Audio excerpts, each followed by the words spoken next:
Lecture number 14 में आगे बढ़ते हैं। होमवर्क आपने नोट डाउन कर लिया होगा। आज जो प्रीवियस लेक्चर में हमारी रिमेनिंग एक्सरसाइज थी वो आज हम फर्स्ट कंप्लीट करने वाले हैं, उसके बाद आगे बढ़ेंगे। चलिए टेक्स्ट एक्सरसाइज नंबर 34 से स्टार्ट करते हैं। यहाँ पे क्वेश्चन में क्या गिवन है, ये अच्छा क्वेश्चन है बच्चों, पीसफुली सुनना और समझना। Two bodies A and B, दो बॉडी है A and B of mass 5 kg and 10 kg in contact which each other rest on a table against a rigid wall. That means मैं figure यहाँ पे next slide में draw कर रहा हूँ कि ऐसे एक टेबल सरफेस है और एक आपकी वर्टिकल वॉल है। ऐसे ये टेबल की सरफेस हो गई और यहाँ पे ऐसे ये वर्टिकल वॉल हो गई। दो ब्लॉक है आपके पास, एक जो है वो यहाँ पे ऐसे आपके पास दो ब्लॉक है, एक 5 kg का है, एक 10 kg का है। ऐसे एक ब्लॉक, ये को ऐसे दूसरा ब्लॉक। चलिए सो फर्स्ट ब्लॉक को ए बोलने वाले हैं और दूसरा जो है दैट इज ब्लॉक ए और ये जो है बच्चों ब्लॉक बी है। ए का मास 5 kg, बी का 10 kg। इसका मास 5 kg, इसका 10 kg। Two bodies A and B of mass is 5 kg and 10 kg in contact which each other rest on a table against a rigid wall. The coefficient of friction between the bodies and the table is 0.15. क्या बताया गया है? Coefficient of friction between the bodies and the table is 0.15. That means यहाँ तक जो बात हो रही है वो है 0.15. ब्लॉक एंड टेबल के बीच का कोएफिशिएंट ऑफ फ्रिक्शन 0.15 है। A force of 200 Newton is applied horizontal to A. That means A पे 200 न्यूटन का एक हॉरिजॉन्टल फोर्स अप्लाई कर रहे हैं। What are A the reaction of the partition? Partition का रिएक्शन क्या है वो हमको फाइंड करना है। Second, the action reaction forces between A and B. A and B के बीच का action reaction forces क्या है वो। पार्टीशन दैट मीन्स हमारी वॉल। फिर what happens when the wall is removed? फिर पहले हम A और B फाइंड करेंगे, बाद में क्वेश्चन यहाँ पे ये पूछ रहा है कि अगर हम ये वॉल को रिमूव करें, what happens when the wall is removed? Does the answer to B change? That means ये B का आंसर अब चेंज होगा, ये वाला। ए का क्यों नहीं? क्योंकि ए में तो क्या है, the reaction of the partition. अब आपकी वॉल वहां से रिमूव हो चुकी है तो वहां पे तो फिर नॉर्मल फोर्स होगा ही नहीं, तो वो तो जीरो हो गया।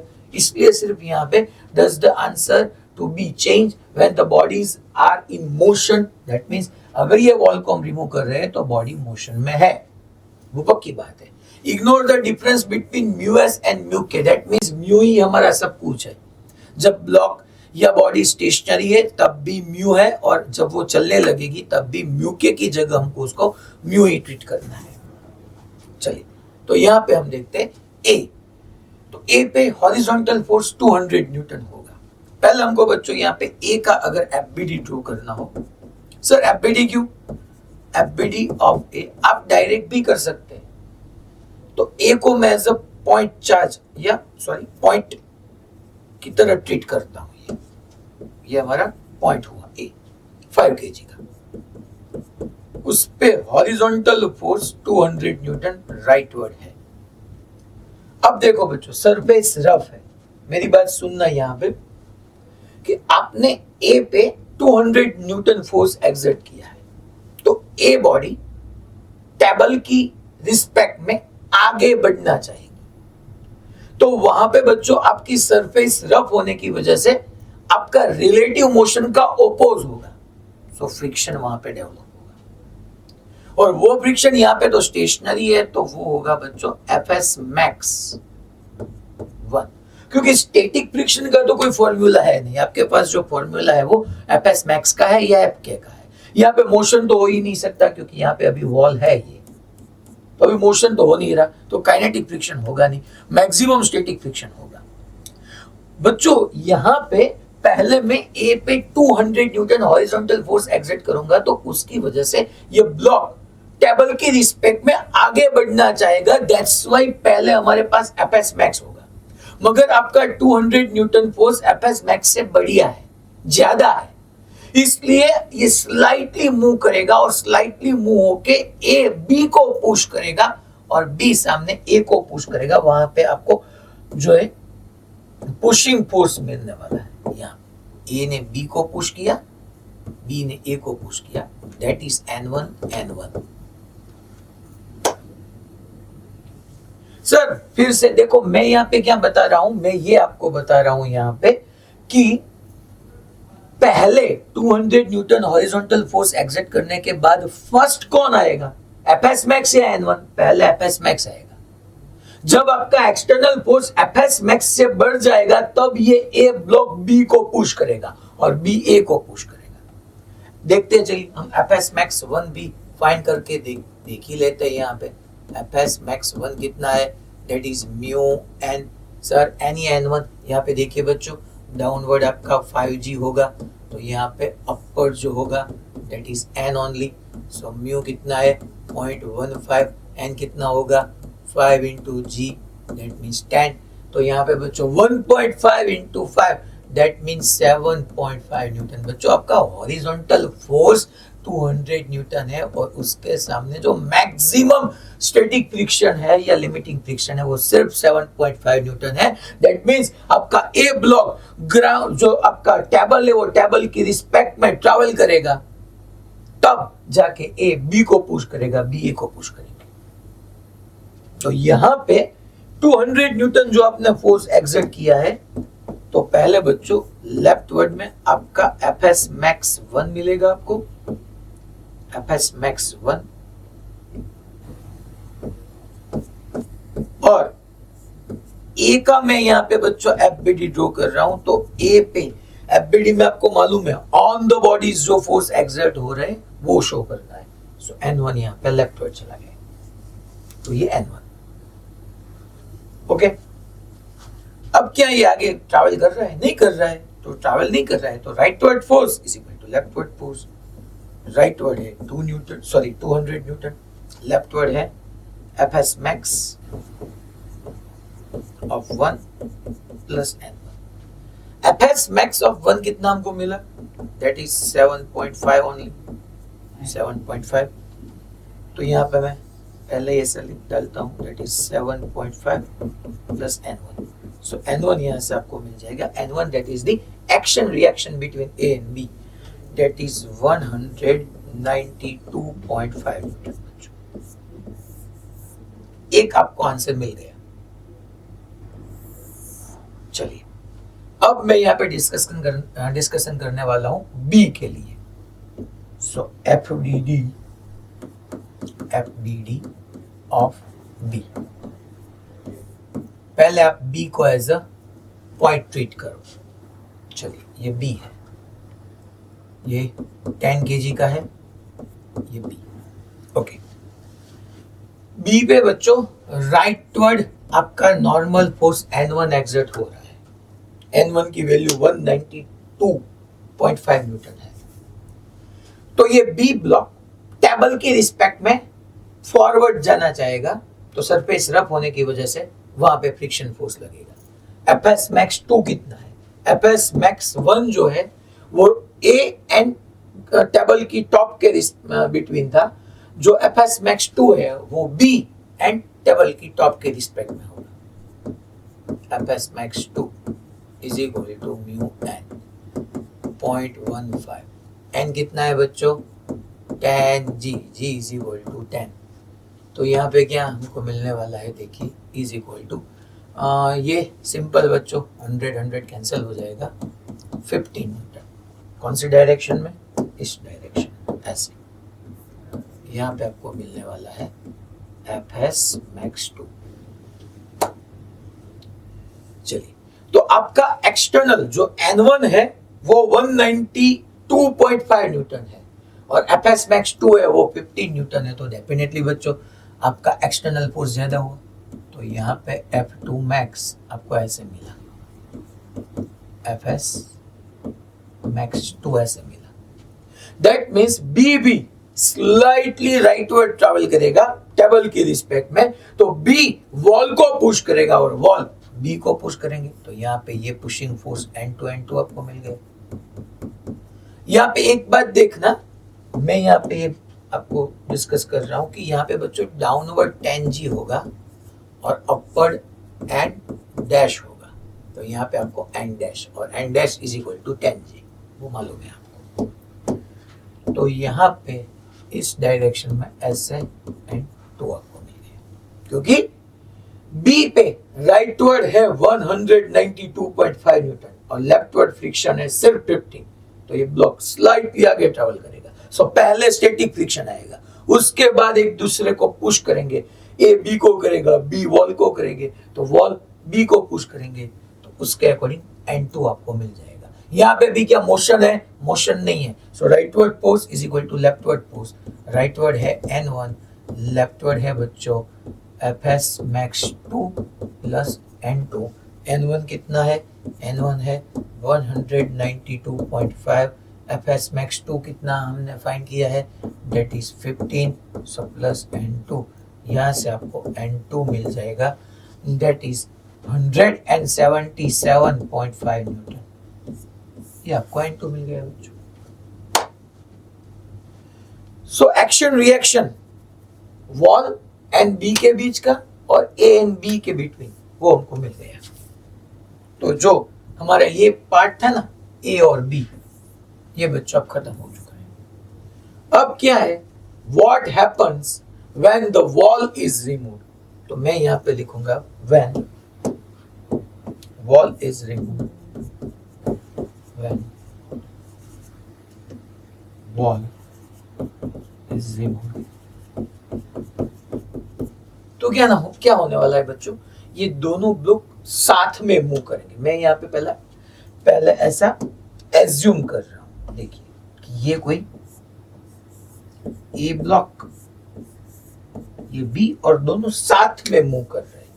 मैंने 200 न्यूटन फोर्स एक्सर्ट किया है ए पे, डेफिनेटली ए ने बी पे पुश किया है, बी ने ए को पुश किया है, वो इंटरनल फोर्स है, क्योंकि यहाँ पे मैं ए प्लस बी के सिस्टम के बारे में बात कर रहा हूं।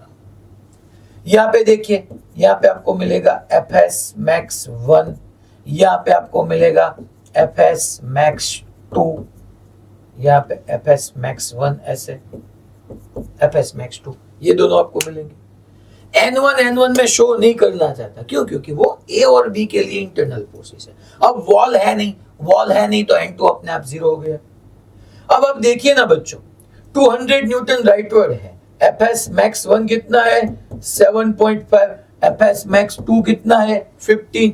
दोनों पे राइटवर्ड 200 न्यूटन है और लेफ्टवर्ड दोनों का सम करोगे तो 15 प्लस 7.5 सिर्फ 22.5 न्यूटन फोर्स एक्सर्ट हो रहा है। तो दोनों की सिस्टम पे राइटवर्ड ज्यादा फोर्स है, लेफ्टवर्ड कम फोर्स है, तो दोनों एक साथ राइटवर्ड मूव करना चाहेंगे। तो दैट्स व्हाई यहाँ पे राइटवर्ड एक्सेलरेशन मिलेगा। सर अब तो ये ट्रैवल होने लगा, तो क्या यही आपका प्रेडिक्शन रहेगा? यस, क्योंकि यहाँ पे क्लियरली बताया गया है कि म्यूएस एंड म्यूके के बीच का डिफरेंस हमको नेगलेक्ट करना है, दोनों सेम ही है। तो दैट्स व्हाई यहाँ पे एफएस मैक्स से ही बात चल रही है, वरना यहाँ पे एफ के काइनेटिक फ्रिक्शन हमको यूज करना चाहिए, मगर म्यूके सेपरेटली हमको गिवन नहीं, इसलिए तो सिर्फ ठीक है यार, यहाँ पे तो एक्सेलरेटेड मोशन होगा। तो जिस डायरेक्शन में एक्सेलरेशन है उस डायरेक्शन के फोर्स में से आप अपोजिट डायरेक्शन के फोर्स को सब्ट्रैक्ट कीजिए। That means -7.5 - 15 is equal to MA। मैंने क्या यूज किया है बच्चों? यहाँ पे simple sigma F is equal to MA। तो यहाँ पे 200 में से मैंने सब्ट्रैक्ट किया है -7.5 - 15 is equal to total mass. Sir 5 या 10? अरे हम सिस्टम की बात कर रहे हैं, तो 15 इंटू A। सर यहाँ पे तो एक्सेलरेशन मिलेगा, हमको एक्सेलरेशन नहीं फाइंड करना है, हमको तो यहाँ पे क्या फाइंड करना था? When the bodies are in motion, तो हमको तो फाइंड करना था the action reaction forces between A and B, वो तो आपने यहाँ पे शो ही नहीं किया है। ए एंड बी के बीच में एक्शन रिएक्शन क्या था, N1 N1। मगर देखो बच्चों, मैं सिस्टम की बात कर रहा हूं, तो यहाँ पे N1 राइट वर्ड है तो प्लस N1 और N1 लेफ्ट वर्ड है तो माइनस N1, तो वो कैंसिल आउट हो जाएंगे। ये अब मैंने बताया ना कि सिस्टम के लिए N1 आपका इंटरनल फोर्स है। तो यहां से अगर आप A को लिखो तो 200 माइनस 22.5 बाई 15, यहां से आपको A मिल जाएगा। अगर आपको एक्सेलरेशन मिल गया तो आप किसी भी एक ब्लॉक को इंडिविजुअली ट्रीट करो, क्योंकि तभी आप N1 फाइंड कर सकोगे। सिस्टम के लिए N1 इंटरनल फोर्स होगा, इसलिए मैं सिर्फ A को ही यहाँ पे कंसिडर कर रहा हूँ, A ब्लॉक को ही। तो A ब्लॉक पे राइट वर्ड 200 न्यूटन फोर्स है, A पे Fs मैक्स 1 जो कि है बच्चों हमारा 7.5, वो लेफ्ट वर्ड है। A पे N1 ऐसे लेफ्ट वर्ड है N1, और ये राइट वर्ड मूव कर रहा है। तो सिंपल है बच्चों, जिस डायरेक्शन में आपका एक्सेलरेशन है उस डायरेक्शन के फोर्स में से ऑपोजिट डायरेक्शन के फोर्स को सब्ट्रैक्ट कीजिए। Minus 7.5 minus N1 is equal to MA। अब यहाँ पे मैंने सिर्फ A की ही बात की है, तो A का मास आपको मालूम है दैट इज 5 kg, तो मेरे को यूज करना है 5A।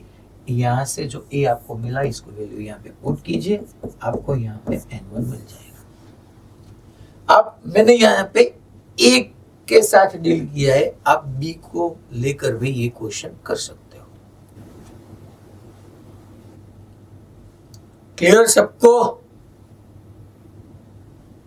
सब सेंटर पे क्लियर हो रहा है? मैंने क्या बताया, अहमदाबाद?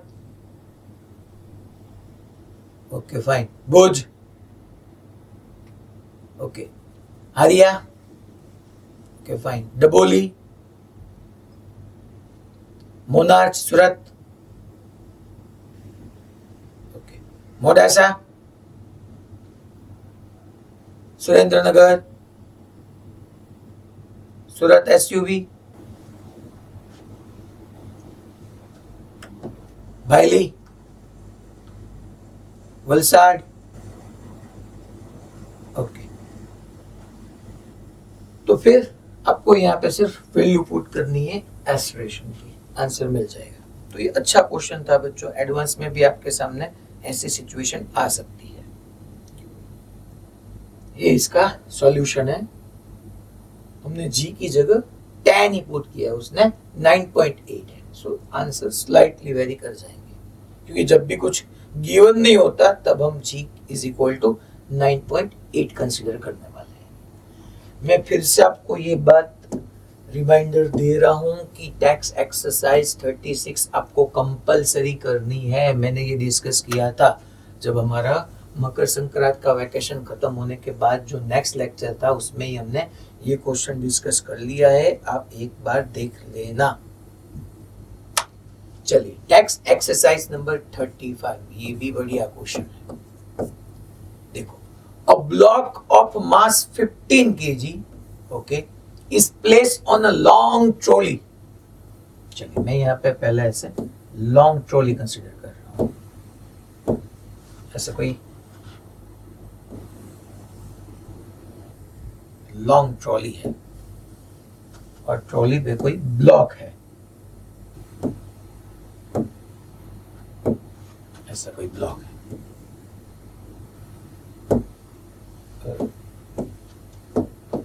ये ऐसे आपकी ट्रॉली ट्रैवल कर रही है।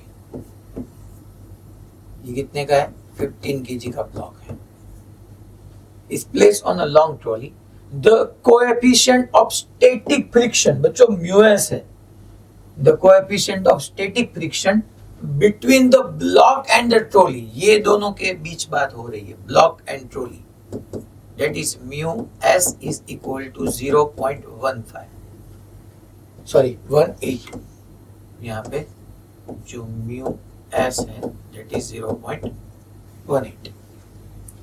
The trolley accelerate from rest with 0.5 meter per second square for 20 seconds। That means initially trolley rest पे थी, 0 से 20 सेकंड तक वो 0.5 मीटर पर सेकंड स्क्वायर से एसलेरेट हो रही है, then moves with uniform velocity, फिर वो ट्रॉली यूनिफॉर्म वेलोसिटी से ट्रैवल कर रही है, तो ये ट्रॉली एसलेरेट हो रही है कितने एक्सेलरेशन से, 0.5 मीटर पर सेकंड स्क्वायर से t is equal to 0 to 20 second तक, okay. Then moves with uniform velocity, फिर वो यूनिफॉर्म वेलोसिटी से चलेगी। Discuss the motion of the block, discuss the motion of block, बच्चों देखना, हाँ, motion of block as viewed by a stationary observer on the ground, stationary observer on the ground, and b an observer moving with the trolley। दो observer की respect में हमको discussion करना है। पहला ऑब्जर्वर ये है जो ग्राउंड पे है O1, और दूसरा ऑब्जर्वर ये है जो ट्रॉली पे है, और उसमें भी 0 to 20 सेकंड तक, और फिर 20 सेकंड के बाद हमको बच्चों यहाँ पे क्या डिस्क्राइब करना है, ये ब्लॉक का motion, discuss the motion of the block. Block का मोशन होगा नहीं होगा, वो स्टेशनरी रहेगा, वो एक्सेलरेट करेगा, वो यूनिफॉर्म वेलोसिटी से चलेगा, कौन, ब्लॉक, पहले ग्राउंड से देखने पे और बाद में ट्रॉली पर से देखने पे। तो चलिए पहले मैं यहाँ पे O1 से स्टार्ट करता हूँ, ऑब्जर्वर O1, और पहले हमारी डिस्कशन रहेगी 0 to 20 सेकंड तक। चलिए अब बच्चों 0 to 20 सेकंड तक आप कहां से देख रहे हो, आप देख रहे हो ग्राउंड से। 0 to 20 सेकंड तक ये ट्रॉली एक्सेलरेट हो रही है, दैट मींस ट्रॉली की स्पीड आपको बढ़ती हुई दिखाई देगी। आप ब्लॉक को देखोगे तो आपको ऐसा भी लगेगा कि ब्लॉक की स्पीड भी बढ़ती हुई दिखाई देगी। अगर सुनना मेरी बात, ट्रॉली एक्सेलरेट मोशन कर रही है तो ट्रॉली पे फोर्स होना चाहिए। अगर ट्रॉली के साथ ब्लॉक भी एक्सेलरेट मोशन कर रहा होगा तो ब्लॉक पे भी कोई ना कोई फोर्स तो लगेगा ना, क्योंकि विदाउट फोर्स एक्सेलरेट कैसे कर पाएगा, ब्लॉक हो या ट्रॉली। सर कौन लगाएगा इस पे फोर्स, ट्रॉली पे हमको चिंता नहीं, हमको यहाँ पे वरी हमारी 15 kg के लिए। तो देखो बच्चों, ये 15 kg और ट्रॉली, ये दोनों के बीच की जो सरफेस है वो रफ है। रफ सरफेस पे फ्रिक्शन एक्सर्ट हो सकता है, यस हो सकता है। कितना, एफएस मैक्स, पहले वो निकालो। सो लिमिटिंग फ्रिक्शन बोलो या बच्चों मैक्सिमम स्टैटिक फ्रिक्शन बोलो, जो भी बोलना है। लिमिटिंग फ्रिक्शन का हमको फॉर्मूला मालूम है, या मैक्सिमम स्टैटिक फ्रिक्शन में यहाँ पे लिख रहा हूँ जो आपको मालूम है। Maximum static friction, that is Fs max is equal to mu n। तो Fs max is equal to mu s n। so Fs max यहाँ से निकल जाएगा, mu s कितना है, mu s है 0.18, n कितना होगा बच्चों, यहाँ पे देखो डाउनवर्ड है 15g, so अपवर्ड है n, so n की जगह मेरे को पुट करना होगा 15g और g की जगह 10। तो बच्चों यहाँ पे Fs max आपको मिल जाएगा 0.18 into 10, that means 1.8। so 1.8 into 15, that means 15 and 12, that means 27 newton होगा। मीन्स बच्चों यहाँ पे ब्लॉक एंड ट्रॉली के बीच maximum static friction 72 newton exert हो सकता है। सर ये आपको कैसे मालूम हुआ, हमको कैसे मालूम पड़े कि एस मैक्स पहले फाइंड करना है। तो देखो बच्चों, यहाँ पे हमको एक बात मैंने जो पहले ही डिस्कस की कि O1, अगर ऑब्जर्वर आपका ग्राउंड पे है, अगर ऑब्जर्वर O1 आपका ग्राउंड पे है, तो हमको क्या लगेगा कि ये ट्रॉली आगे मूव कर रही है तो ब्लॉक भी आगे मूव करना चाहिए। ट्रॉली एक्सेलरेट होगी तो उसके साथ ब्लॉक भी एक्सेलरेट होता हुआ हमको दिखाई देगा। ऐसा भी हो सकता है कि ट्रॉली आगे निकल जाए और ब्लॉक वहीं पे गिर जाए, हो सकता है। मगर अगर ये ब्लॉक को ट्रॉली के साथ ही एक्सेलरेट होना है तो उसके लिए ब्लॉक पे भी फोर्स चाहिए ना। वो फोर्स क्या मिल सकता है? यस। किसके द्वारा मिल सकता है? फ्रिक्शन के द्वारा। चलिए देखते हैं फ्रिक्शन कितना है। देखा हमने 27 न्यूटन मैक्सिमम फ्रिक्शन है। चलिए, ये ब्लॉक को ट्रॉली के साथ एक्सेलरेट होने के लिए कितना फोर्स चाहिए? तो पहले हम force required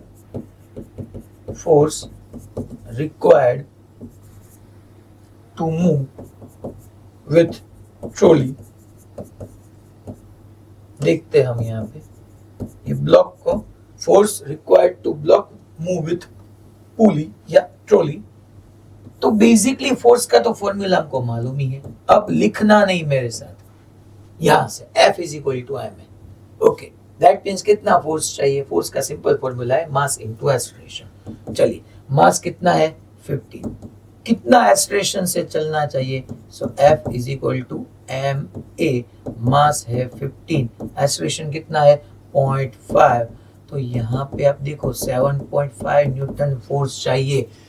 observer oven ground से देखने पे अगर ये ब्लॉक को भी ट्रॉली के साथ एक्सेलरेट होना हो तो 7.5 न्यूटन फोर्स चाहिए। वो कौन प्रोवाइड करेगा? फ्रिक्शन। क्या कर सकता है? देखते हैं। चलिए, पहले बच्चों ये ट्रॉली आगे बढ़ेगी तो ये ब्लॉक और ट्रॉली के बीच की सरफेस रफ होने की वजह से यहाँ पे रिलेटिव मोशन ओपोज होगा और ब्लॉक ट्रॉली पे फ्रिक्शन ऐसे पीछे एग्जिट करेगी।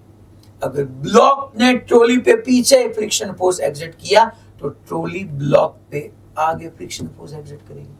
और ये फ्रिक्शन फोर्स स्मॉल एफ नहीं, सॉरी कैपिटल एफ नहीं करना है, स्मॉल एफ करना है। क्या फ्रिक्शन फोर्स की वैल्यू 7.5 न्यूटन हो सकती है? यस, डेफिनेटली हो सकती है, क्योंकि मैक्सिमम फ्रिक्शन फोर्स तो आपके पास 27 न्यूटन है। तो यहाँ पे फ्रिक्शन फोर्स की वैल्यू 0 to 27 न्यूटन कुछ भी हो सकती है, वो मैंने बताया था। ये तो मैक्सिमम है। जो स्टैटिक फ्रिक्शन है वो तो सेल्फ एडजस्ट करता है, तो सेल्फ एडजस्टिंग फोर्स है। तो यहाँ पे ये फ्रिक्शन फोर्स ये ब्लॉक को आगे ले जाने के लिए फ्रिक्शन का रोल प्ले रहेगा और F इज इक्वल टू आप ma करोगे तो रिक्वायर्ड आपको 7.5 न्यूटन मिलेगा और उतना वहां से प्रोवाइड होगा। मैंने पहले भी बताया था बच्चों कि relative motion, friction relative motion को ओपोज करता है मगर एब्सोल्यूट मोशन को सपोर्ट करता है। तो यहाँ पे बच्चों ओवन से देखने पे 0 to 20 सेकंड तक, ओवन से देखने पे 0 to 20 सेकंड के बीच ये ट्रॉली आपकी 0.5 मीटर पर सेकंड स्क्वायर से एक्सेलरेट हो रही है, तो ब्लॉक भी 0.5 मीटर पर सेकंड स्क्वायर से एक्सेलरेट होगा और ब्लॉक भी आपको ट्रॉली के साथ चलता हुआ दिखेगा। Block will move with acceleration of 0.5 meter per second square from t is equal to 0 to t is equal to 20 second. T is equal to 0 to t is equal to 20 second.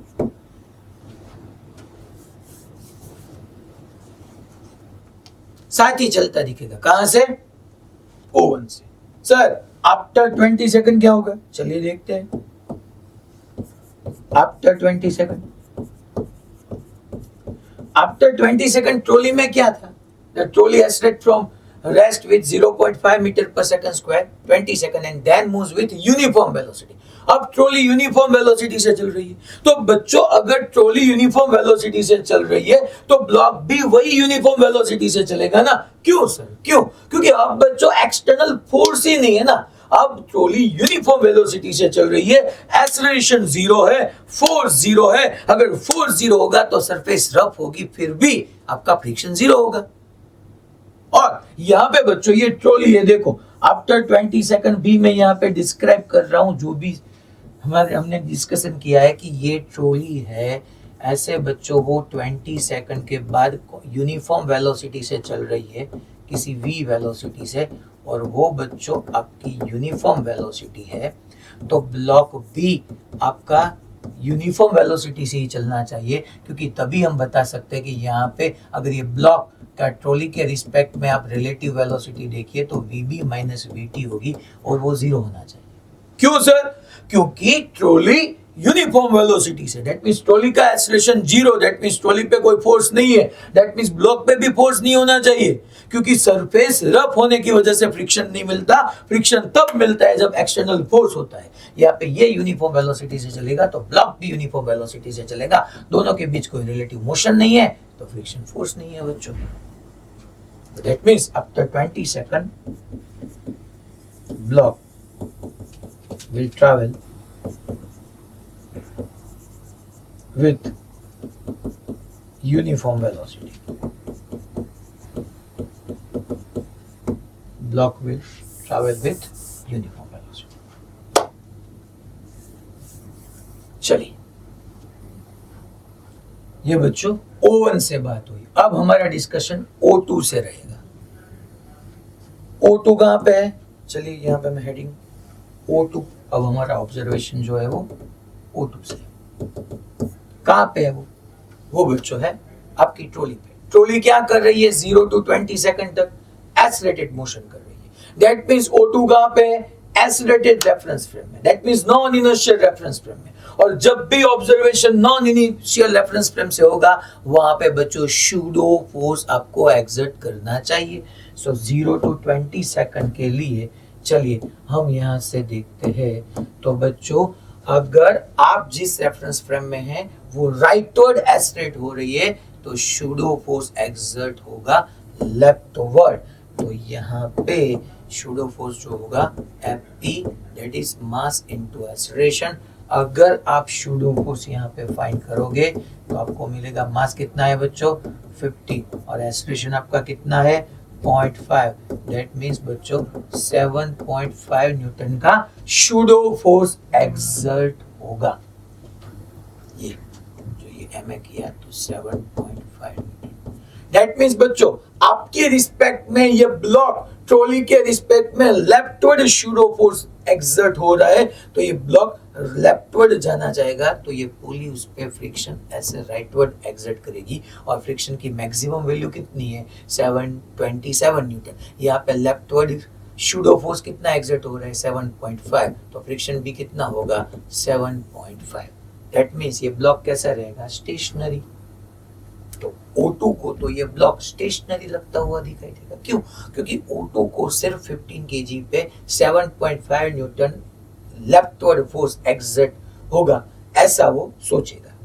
अगर leftward 7.5 है तो rightward friction जो है वो 0 to 27 तक कितना भी exert हो सकता है? 7.5 तो 7.5।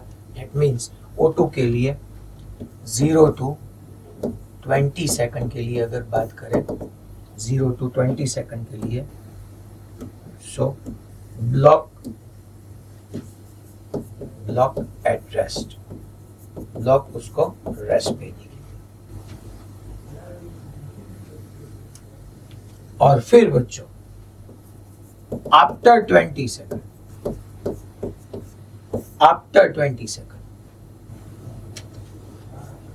क्या होगा? आफ्टर 20 सेकंड अगर देखो तो आफ्टर 20 सेकंड बच्चों ये एक्सेलरेट हो रही है नहीं, तो अब O2 कहां पे आ गया? एसिड ट्रॉली पे जो यूनिफॉर्म वेलोसिटी से चल रही है। Uniform velocity that means acceleration 0, that means अब सूडो फोर्स नहीं होगा। दैट मींस अगर ये O2 आपकी एसिड ट्रॉली पे है जो यूनिफॉर्म वेलोसिटी से चल रही है तो सूडो फोर्स भी नहीं है, सूडो फोर्स भी नहीं है तो फ्रिक्शन भी नहीं है, तब भी ये ब्लॉक आपको रेस्ट पे ही दिखेगा। तो फिर से ब्लॉक एट रेस्ट, क्योंकि ब्लॉक आफ्टर 20 सेकंड ब्लॉक पे तो कोई फोर्स एक्सर्ट होता हुआ दिखाई ही नहीं देगा जब O2 से देखोगे तो। सर नॉर्मल तो है, अरे वो तो वाई में है ना और वो बैलेंस हो रहे हैं। आप हॉरिजॉन्टली देखो कोई फोर्स ही नहीं है, तब भी रेस्ट पे। सो O2 ऑब्जर्वर के लिए 0 to 20 सेकंड तक भी ब्लॉक रेस्ट पे था, आफ्टर 20 सेकंड भी ब्लॉक रेस्ट पे ही था।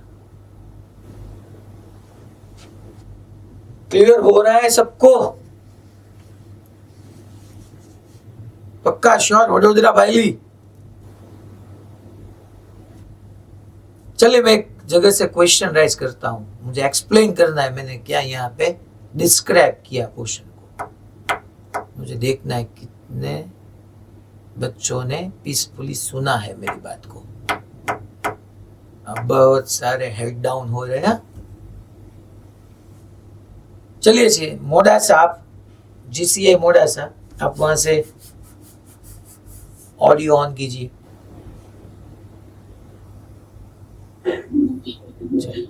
मैं जिसको, चलिए हैंड रेज कीजिए। मेरा क्वेश्चन ये है कि मुझे ये फर्स्ट आपको डिस्क्राइब करना है स्टेशनरी ऑब्जर्वर के लिए 0 to 20 सेकंड तक मैंने क्या एक्सप्लेन किया। आफ्टर 20 सेकंड तो मैंने यहाँ पे लिखा ही है। 0 to 20 सेकंड तक मैंने ये स्टेशनरी ऑब्जर्वर ओवन के लिए क्या एक्सप्लेन किया, कौन बताएगा? चलिए मोडासा में से हैंड रेज कीजिए, वरना मैं से ही पूछ लूंगा, नो प्रॉब्लम।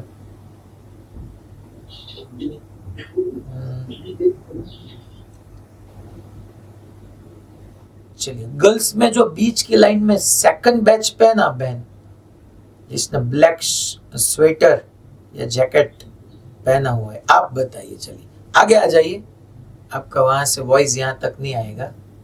आगे आ जाइए, आप क्या समझे वो आपको एक्सप्लेन करना है सिर्फ, विदाउट हेजिटेशन। ऑब्जर्वेशन जब देखिएगा वहां से पहले मैक्सिमम फ्रिक्शन फोर्स फाइंड किया हमने। ओके 27 हुआ। ओके, उसके बाद इसके अपोजिट डायरेक्शन में जो हॉरिजॉन्टल डायरेक्शन में जो फोर्स है F = ma, उसमें जो एक्सट्रेशन होगा उससे हमने फोर्स फाइंड किया। तो Fx मैक्स जो है ना वो ज्यादा है, तो हमने फ्रिक्शन फोर्स जो फाइंड किया हॉरिजॉन्टल डायरेक्शन में उससे, तो वो जो होगा 0 to 20 सेकंड तक मतलब कि फोर्स मूव होता हुआ नहीं दिखेगा, उसको स्टेशनरी रहेगा। ओके, और आफ्टर 20 सेकंड उसको यूनिफॉर्म वेलोसिटी से मूव होता हुआ दिखेगा। ओके, सो 0 to 20 सेकंड तक ये ब्लॉक मूव हो रहा है या नहीं हो रहा है? ओवन के लिए, ओवन के लिए नहीं होगा। तो हमने तो यहाँ पे ऐसा लिखा, block will move with acceleration 0.5 metre per second square from 0 to 20 second.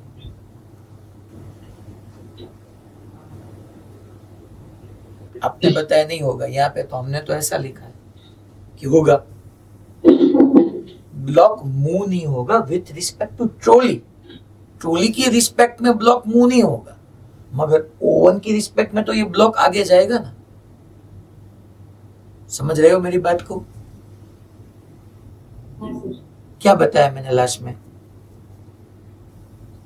Trolley की रिस्पेक्ट में मूव नहीं करेगा पर ओवन की रिस्पेक्ट में मूव करेगा। देखो यहाँ पे आपका और भी सेंटर से मैं डिस्कस करूंगा। बेन ने अच्छा ही आंसर दिया है, मगर आपको एक्सप्लेन करना है। अगर आपकी अंडरस्टैंडिंग अच्छी है तो कैसे स्टार्ट करना है? ऐसे स्टार्ट करना है कि सर देखो हम ओवन पे है, हमको ये ब्लॉक आगे मूव होता हुआ दिखाई देगा या नहीं, वो देखना है। अगर ये आपकी ट्रॉली एक्सलेरेट हो रही है तो ब्लॉक भी एक्सलेरेट होना चाहिए, तब दोनों साथ में जा सकते हैं। वरना क्या होगा, जैसे मैंने बताया कि ट्रॉली आगे निकल जाएगी, ब्लॉक वहीं पे रह जाएगा ओवन से देखने। तो ये ट्रॉली के साथ ब्लॉक को एक्सलेरेट होने के लिए फोर्स चाहिए। फोर्स कितना चाहिए? ma जितना। m इंटू ए कीजिए तो 7.5 न्यूटन फोर्स चाहिए। और 7.5 न्यूटन फोर्स वहां पे फ्रिक्शन की हेल्प से मिल सकता है। यस, मिल सकता है। क्यों? क्योंकि एफएस मैक्स सर हमने फाइंड किया, वो तो 27 न्यूटन मिला, तो 7.5 तो वहां पे फ्रिक्शन हमको प्रोवाइड करेगा। फिर साथ में आपको बोलना है कि सर एफएस मैक्स ठीक है, मगर हमने पढ़ा है कि फ्रिक्शन जो है वो रिलेटिव मोशन को ओपोज करता है, मगर एब्सोल्यूट मोशन को सपोर्ट करता है। तो 15 kg ब्लॉक को ट्रॉली के साथ ही आगे बढ़ाने के लिए जो रिस्पॉन्सिबल फोर्स 7.5 न्यूटन है, वो फ्रिक्शन फोर्स ही हमारा प्रोवाइड करेगा।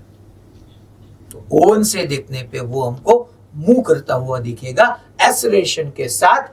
वो ब्लॉक ट्रॉली के रिस्पेक्ट में स्टेशनरी होगा। हम ओवन से देख रहे हो, आप खड़े हो और किसी बाइक पे अगर बाइक एक्सेलरेट हो रही है तो उस पे बैठा हुआ बंदा भी एक्सेलरेट होगा ही ना। समझ रहे हो? क्लियर? बेन आपको भी clear? Yes sir. Okay, good. चलिए, ये बेसिकली आईआईटी के लिए क्वेश्चन है। ये क्वेश्चन को मैं स्किप भी कर सकता था, और क्या है कि अभी ऐसा ही चलता है कि अगर टफ क्वेश्चन है, ये टफ क्वेश्चन था आपका, ब्लॉक का मोशन को एनालाइज करना था कि ब्लॉक मोशन कैसे करने वाला है। ये इजी नहीं है बच्चों, एक्सप्लेन करने के लिए, आपको ये क्वेश्चन की फील दिलाने के लिए। फिर क्या हमारा वो 9th-10th या भी हमने किसी बार वो देखा ही है कि जब क्वेश्चन टफ आए तो क्या होगा, जॉक्स कहना है। ये सूरत एसयूवी में वो क्या हुआ, वो उसको वो क्यों खड़ा हो गया? ऋत्विक सर देखना जरा एसयूवी सूरत में। तो जब भी टफ क्वेश्चन आए ना तब जॉक्स याद आते हैं, जॉक्स सर जॉक्स कहने लगते हैं। सो फोकस जो है वो सारा जॉक्स पे शिफ्ट हो जाएगा और उस हिसाब से वो टफ क्वेश्चन भी फिनिश हो जाएगा। जो वहां पे सीरियसनेस एक्सप्लेनेशन रिक्वायर था उसकी तो जगह हमने जॉक्स कह दिया है, तो जॉक्स भी खत्म, हमारा टफ प्रॉब्लम भी खत्म। बच्चे बोलेंगे बहुत आज आनंद आया, मजा आ गया तो सर के लेक्चर में, क्या सर ने हमको जॉक्स किया है।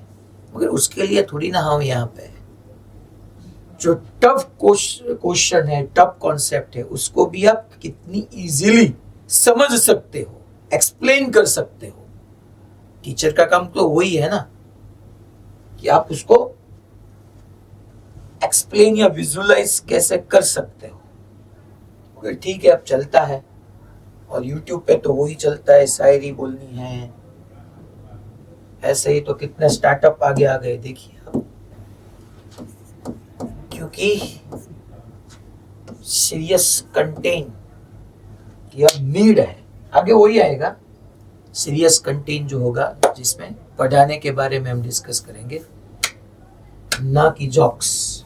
जॉक की भी एक वैल्यू होती है, वो भी रिक्वायर्ड है, मगर जॉक्स उस टाइम पे नहीं होना चाहिए जिस टाइम पे सीरियसनेस रिक्वायर्ड हो।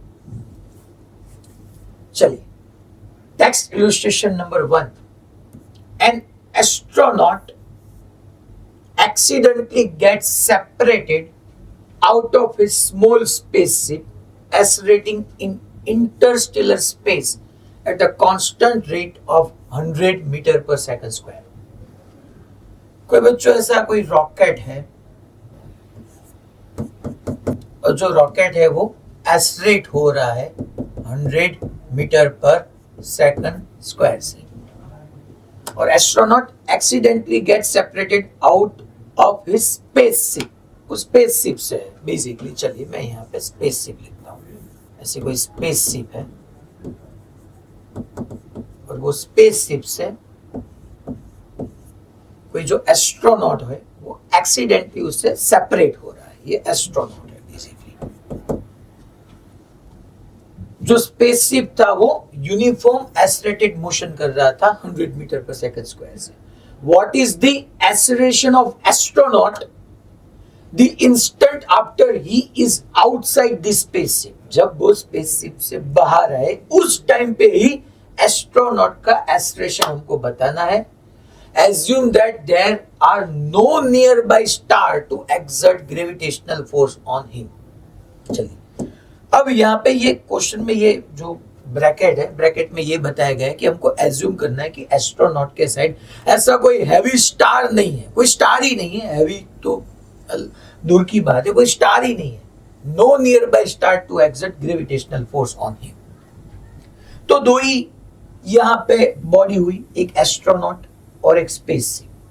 उस दोनों के बीच हम ग्रेविटेशनल फोर्स अगर डिफाइन करें तो बच्चों G mass of astronaut into mass of spaceship upon distance का स्क्वायर। अब बच्चों आप पहले सोचो, एस्ट्रोनॉट का मास तो कम ही होगा ना, वो तो छोटा ही होगा। कितना? 80 kg, 100 kg, उससे ज्यादा तो एस्ट्रोनॉट का मास हो नहीं सकता। जो आपकी स्पेसशिप है वो भी स्मॉल है बच्चों, वो भी स्मॉल है। तो आपकी स्पेसशिप स्मॉल, एस्ट्रोनॉट का मास स्मॉल, दो स्मॉल मास के मल्टीप्लीकेशन से जब आप G की वैल्यू मल्टीप्लाई करोगे 6.67 इंटू 10⁻⁻11, तब ग्रेविटेशनल फोर्स आपको नेग्लिजिबली स्मॉल मिलेगा। That means nearly equal to 0।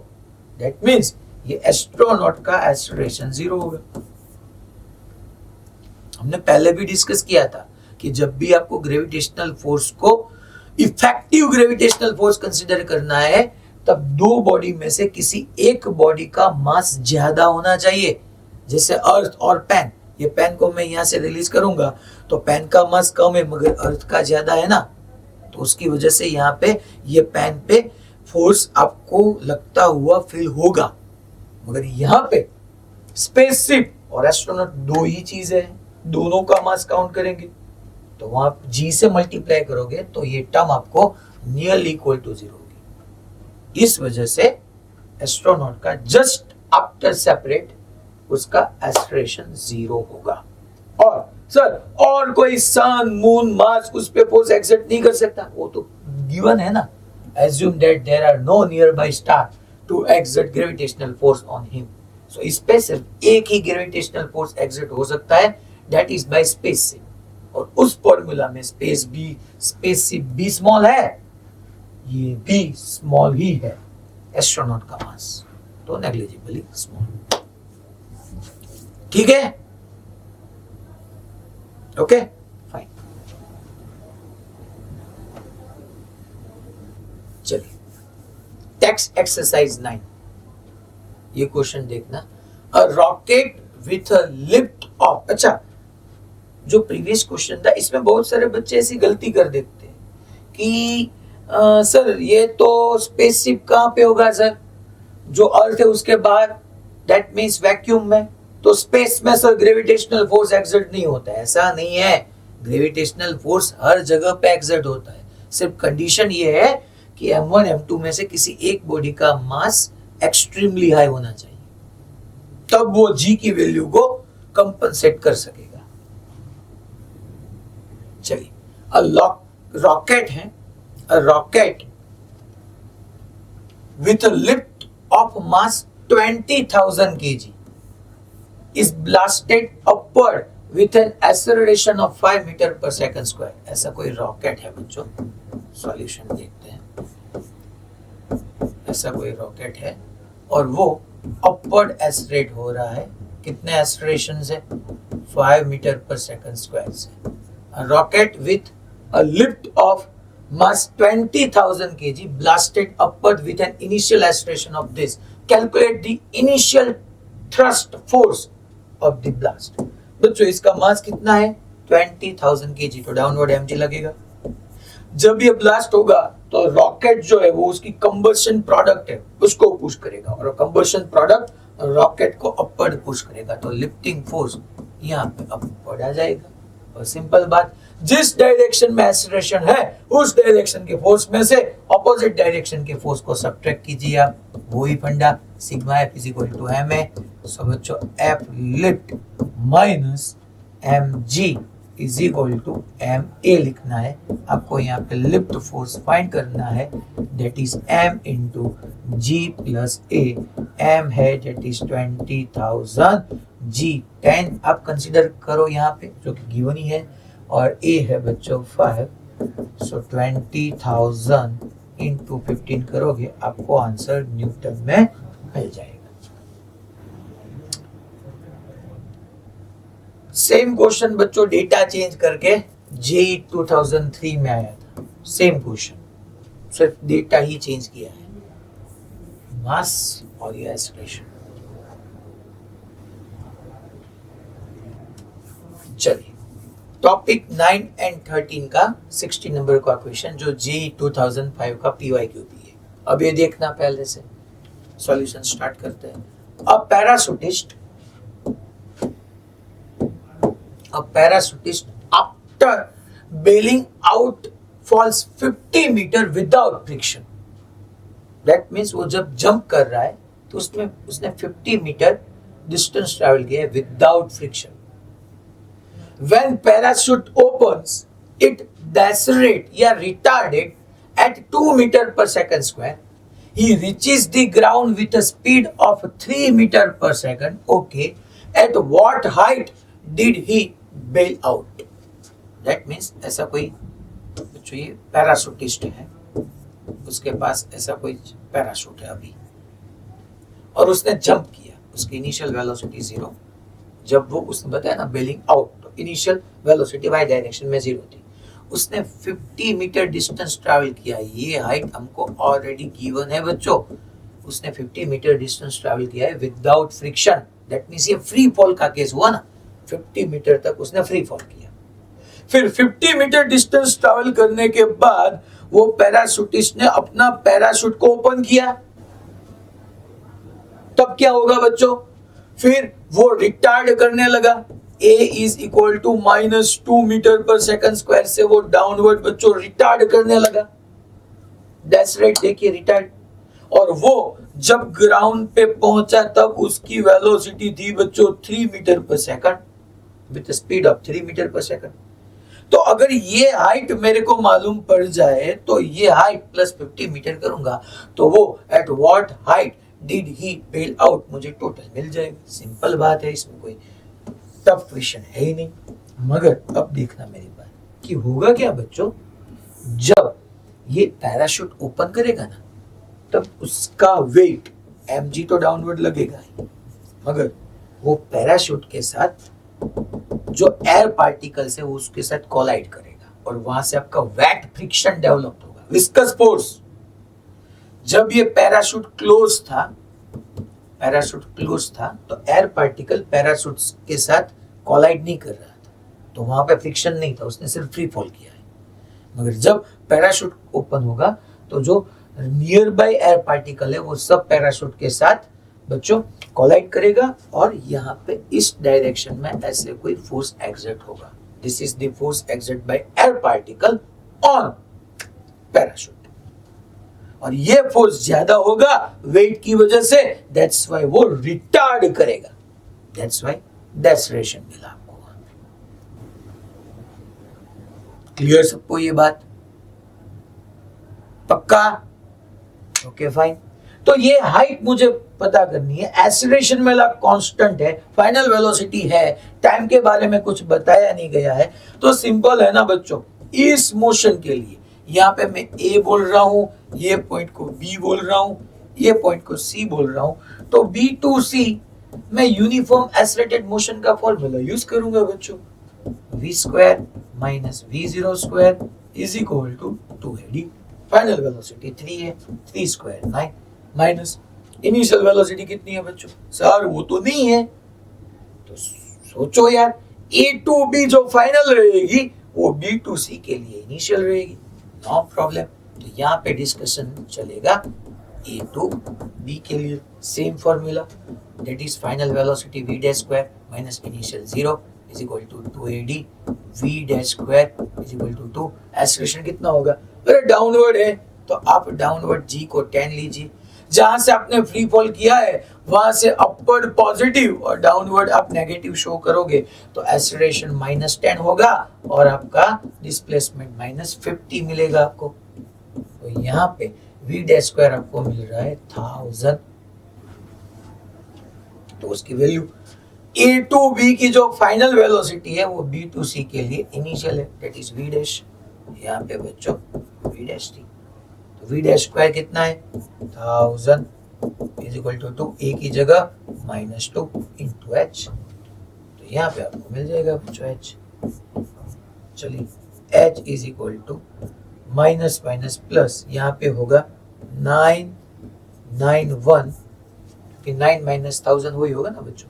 यहाँ पे g बेसिकली गिवन नहीं है तो आपको यूज करने चाहिए g इज इक्वल टू 9.8, तभी आप एग्जैक्टली आंसर ले पाओगे।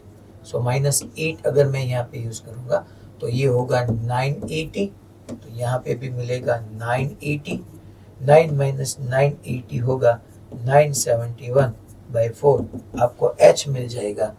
मैं फिर भी यहाँ पे करके आपको शो कर रहा हूँ, 971 डिवाइड बाई 4, 242.75 प्लस आपको 50 उसमें ऐड करना है, 242.75 में 50 ऐड करो, so 292.75, that means almost 293 metre.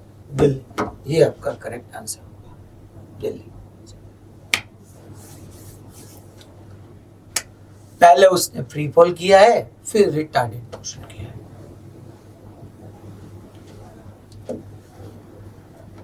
चलिए आगे बढ़ते हैं नेक्स्ट क्वेश्चन में। इसमें क्या है, वो यही है बच्चों, एम्स का, एम्स 2019 का, सॉरी 2009 का। तो ये होमवर्क में है, आपको पैराशूट का ये वही क्वेश्चन है, होमवर्क में करना है। चलिए, a balloon with mass m, ये बच्चों बेसिकली पीएमटी 2014 का क्वेश्चन है। A balloon with mass m is descending down with an acceleration a, where a is less than g. How much mass should be removed from it so that it starts moving up with an acceleration a? चलिए, तो यहाँ पे हमको simple, ये कोई balloon है, ऐसा कोई बलून है, और ये बलून का मास बच्चों m है। Balloon with mass m is descending down with an acceleration a। यहाँ पे बच्चों उस mg डाउनवर्ड होगा, वो a acceleration से डिसेंडिंग कर रहा है। डेफिनेटली साइड के जो एयर पार्टिकल्स है वो उस पे ऐसे अपर डायरेक्शन में विस्कस फोर्स या force by air particle F air ऐसे अपवर्ड आपको एग्जर्ट होगा। तो यहाँ पे मैं इक्वेशन ऑफ मोशन लिख सकता हूँ, यस डेफिनेटली लिख सकता हूँ, मगर सर हमको कैसे मालूम पड़े कि इक्वेशन ऑफ मोशन ही लिखना है? तो आगे सुनिए, how much mass should be remove. चलिए, मैं m डैश मास को यहाँ पे रिमूव कर रहा हूँ। अब वही बलून है, यहाँ पे मैंने यहाँ पे उसमें से m डैश मास को ऐसे रिमूव किया है। तो यहाँ पे मास कितना बचा, m माइनस m डैश। तो यहाँ पे बच्चों जो उसका वेट होगा that is m minus m dash into G. अभी भी बच्चों एयर पार्टिकल का फ्रिक्शन या फोर्स एफ एयर अपवर्ड होगा ही, और वो अब क्या कर रहा है, from it so that starts moving up with an acceleration A. अब वो ए एक्सेलरेशन से अपवर्ड ट्रैवल करेगा। तो यहाँ पे दोनों केस में हमको करना क्या है, basically sigma F is equal to M A को ही यूज करना है ना, क्योंकि आपके पास फोर्स और एक्सेलरेशन की डायरेक्शन दो ही बातें हैं। इसके लिए इक्वेशन ऑफ मोशन क्या होगा, चलिए लिखाओ, दैट इज mg, जिस डायरेक्शन में एक्सेलरेशन है उस डायरेक्शन के फोर्स में से ऑपोजिट डायरेक्शन के फोर्स को सब्ट्रैक्ट करो, इज इक्वल टू ma। यहाँ पे देखिए, जिस डायरेक्शन में एक्सेलरेशन है उस डायरेक्शन के फोर्स में से opposite direction that is m minus m dash into G is equal to ma, that means m minus m dash into a। दोनों का एड ऑन करो। हमको क्या चाहिए, हमको चाहिए बच्चों एक्सेलरेशन। देखिए, sorry m dash, how much mass m dash चाहिए, no problem, f air cancel out. यहाँ पे होगा mg minus minus plus m dash g is equal to ma plus ma minus m dash a। तो mg cancel out हो जाएगा। यहाँ पे क्या बचेगा, m dash g is equal to 2ma minus m dash a, और m dash को आप सब्जेक्ट करोगे so 2ma upon g plus a, आपको आंसर मिल जाएगा 2ma upon g plus a।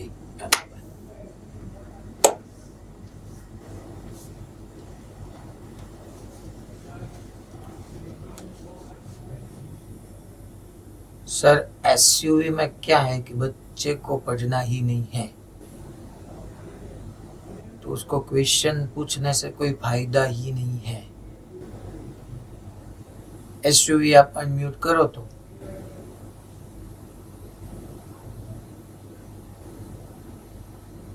SUV आप ऑडियो ऑन कीजिए।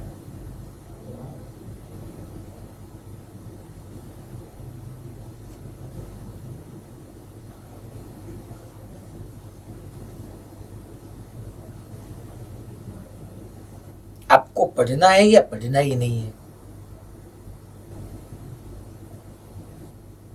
आपसे मैं बात कर रहा हूं।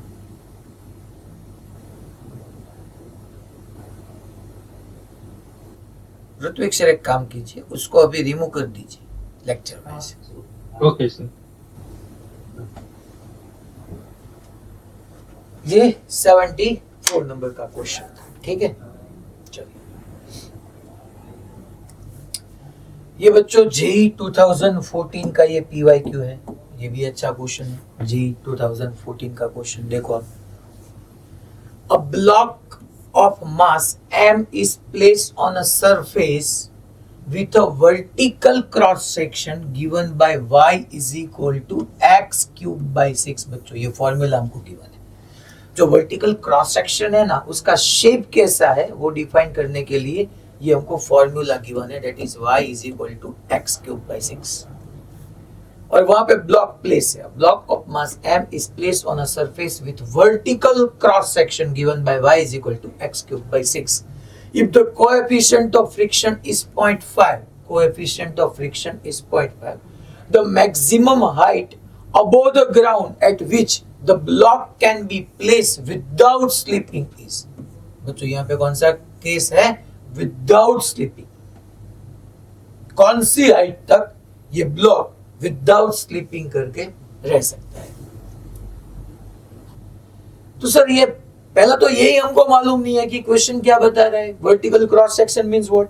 यहाँ पे बच्चों अगर ये इक्वेशन आपको y is equal to X square दिया होता है, नहीं, अगर ये y is equal to X square दिया होता तो हमको मालूम होना चाहिए कि y की हाईएस्ट पावर 1 और x की हाईएस्ट पावर 2, तो ये ग्राफ हमारा पैराबोलिक होगा, ग्राफ नहीं सॉरी इसका शेप, जो शेप होगा आपका, जो ये वर्टिकल क्रॉस सेक्शन का शेप है वो, अगर ये equation y is equal to X square होता तो ये शेप बच्चों पैराबोला होता। मगर यहाँ पे क्या गिवन है, y is equal to X cube by 6। Sir अब ये बताओ कि ये शेप कैसा है, उसके लिए कुछ नहीं करना है, आपको x की वैल्यू पुट करनी है और y फाइंड करना है, उस हिसाब से आप ये वर्टिकल क्रॉस सेक्शन का शेप डिफाइन करो। चलिए पहले मैं x is equal to 1 put करूंगा, पहले x इज इक्वल टू 0, तब आपका y भी 0, फिर x इज इक्वल टू 1 तो y होगा आपका 1/6, फिर x इज इक्वल टू 2 तो y होगा 2 cube that means 8, 8/6, 8/6 that means 4/3। अब आप x एंड y के बीच का ऐसे पहले हमको गिवन डेटा के अकॉर्डिंग शेप ड्रॉ करना है, ये y, ये x, बेसिकली ये x, ये y। जब आपका x 0, y भी 0, जब आपका x 1, जब आपका x 1 तब y होगा 1.6, सॉरी 1/6, जब y होगा 4/3 बच्चों, 4/3 that means x2 that means 2 यहां पे कहीं होगा। अब देखो x में 1 इंक्रीज हुआ तो y में कितना इंक्रीज हुआ बच्चों, ये 1/6 दैट मींस 1 से छोटा, 4/3 दैट मींस 1 से ज्यादा, तब ये यहां पे आ जाएगा 4/3। तो चलिए ऐसे हम इसको कनेक्ट करते हैं, पहले ऐसे कनेक्ट करना है, फिर ऐसे कर, तो ये ग्राफ स्ट्रेट लाइन तो हो नहीं सकता क्योंकि रिलेशन ऐसे स्ट्रेट तो है नहीं, तो इस सब पॉइंट को आप कनेक्ट करो तो आपको ऐसा कुछ यहाँ पे शेप दिखाई देगा, ऐसा कुछ शेप। सो जो ब्लॉक जहां पे प्लेस्ड है उसका वर्टिकल क्रॉस सेक्शन ऐसा कुछ है, ये ऐसा है, कहां से हमने फाइंड किया, जो फॉर्मूला गिवन है, जो शेप के लिए फॉर्मूला गिवन है उसमें x की अलग अलग वैल्यू के लिए y फाइंड करके हमने ये शेप डिजाइन किया।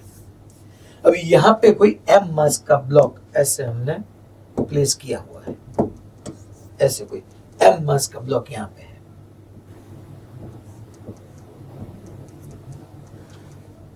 अब बच्चों if the coefficient of friction that means ये सरफेस रफ है वो बात पक्की है, और वहां पे म्यू 0.5 गिवन है वो भी श्योर है। तो हमको ये मास m यहाँ पे ऐसे ऐसे ऐसे वहां से लेके कितनी मैक्सिमम हाइट तक, the maximum height above the ground, अगर ये ग्राउंड है तो ग्राउंड से मैक्सिमम हाइट में above the ground at which the block can be place without slipping, slipping नहीं करेगा। तो चलिए ये बच्चों मैंने यहाँ पे ऐसा एज्यूम किया कि ये ब्लॉक जब यहाँ पे था ना, ये आपकी मैक्सिमम हाइट है। यहां से अगर आप ब्लॉक को आगे ले जाओगे तो ब्लॉक स्लाइड कर जाएगा। क्यों? वो तो बेसिक कंडीशन है। मगर आप ऐसा नहीं सोच सकते क्या कि ये जो मैक्सिमम हाइट बताई ना, दैट मींस यहाँ पे ये ब्लॉक, देखना मेरी बात ये कि यहाँ पे हम ऐसा एज्यूम नहीं कर सकते कि ब्लॉक कोई थीटा एंगल के इंक्लाइन प्लेन पे हमने रखा हुआ है, ऐसा आप नहीं सोच सकते ऐसा कोई। और ये आपकी मैक्सिमम हाइट है बेसिकली, ये आपकी मैक्सिमम हाइट हो गई एच मैक्स। ये ब्लॉक बेसिकली थीटा एंगल के इंक्लाइन प्लेन में। सर ऐसा क्यों? अरे यहाँ पे सिंपल हो गया ना। फिर अब mg डाउनवर्ड है, आपको मालूम है, उसके दो कंपोनेंट आपको मिल जाएंगे, that is mg cos theta.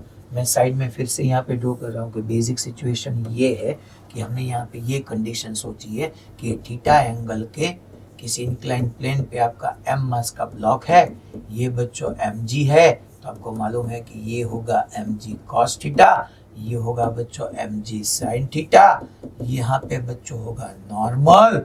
फिर ये ब्लॉक इंक्लाइन प्लेन के रिस्पेक्ट में आगे बढ़ना चाहेगा तो जो स्टैटिक फ्रिक्शन है वो मेरा यहाँ पे पीछे लगेगा Fs।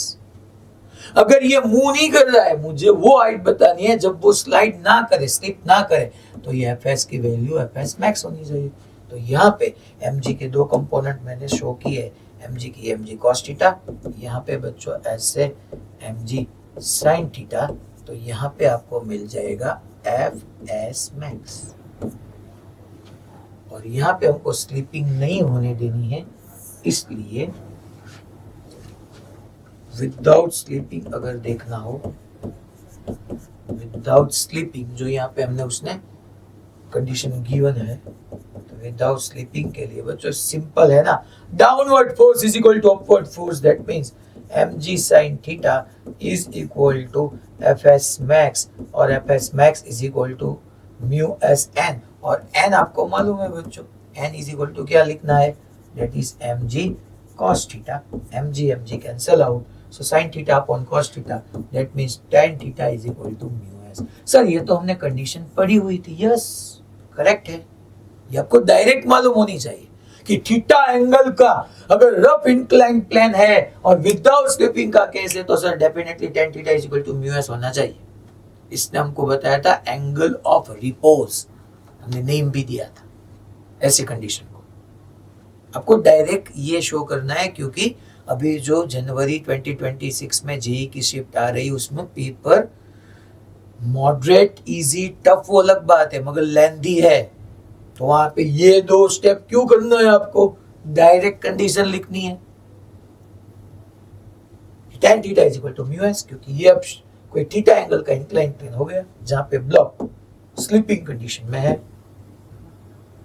सर तो क्या करना है, अब simple tan theta is equal to mu S है, so tan theta is equal to mu S कितना है 0.5 दैट मींस 1/2 है, यस सर। और tan थीटा आपका स्लोप भी है ना, यहाँ पे अगर देखो तो थीटा एंगल पे इंक्लाइन प्लेन है तो tan theta that means slope. मैंने फॉर्मूला बताया था जब हमने ग्राफिकल एनालिसिस पढ़ा था कि स्लोप का इक्वेशन है tan थीटा और is equal to dy by dx। आप याद कीजिए क्योंकि यहाँ पे जो स्लोप है वो y वर्सेस x कर्व का है, तो स्लोप का फॉर्मूला होगा dy बाई dx, बेसिकली भी y वर्सेस x का स्लोप का फॉर्मूला dy बाई dx ही है, और y की वैल्यू आपको गिवन है तो y यहाँ पे पुट कीजिए। चलिए tan थीटा की जगह में 1/2 is equal to D by dx, y की जगह x रेज टू 3/6। इसका डिफरेंशिएशन क्या होगा, 3 को आगे लो x के रिस्पेक्ट में, 3x square by 6, 3 2 6, 2 2 cut, so x square is equal to 1, that means x is equal to plus or minus 1। that means बच्चों कि ओरिजिन से 1 मीटर जब आगे चलोगे तो आपको ऐसी कोई हाइट मिल जाएगी जहां पे ब्लॉक जो है वो विदाउट स्लीपिंग रह पाएगा। that means अगर मेरे को y फाइंड करना है, हाइट h max निकालनी है, h max y एक्सिस पे ही है ना, तो simple h max that means आपका y की फॉर्मूला x³/6 और x की वैल्यू यहाँ पे 1 पुट करोगे तो 1/6 मीटर।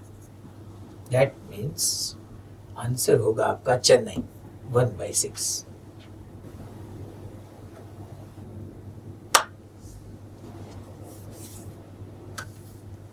क्लियर?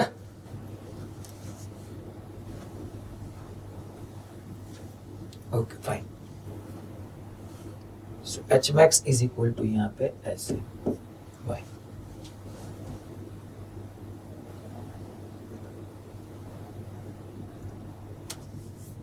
अब अच्छा ऐसा ही एक क्वेश्चन है यहाँ पे, ये जेईई एडवांस 10 नंबर का, पहले ये डिस्कस करते हैं फिर वो टेक्स्ट एक्सरसाइज भी हम सॉल्व करने वाले हैं।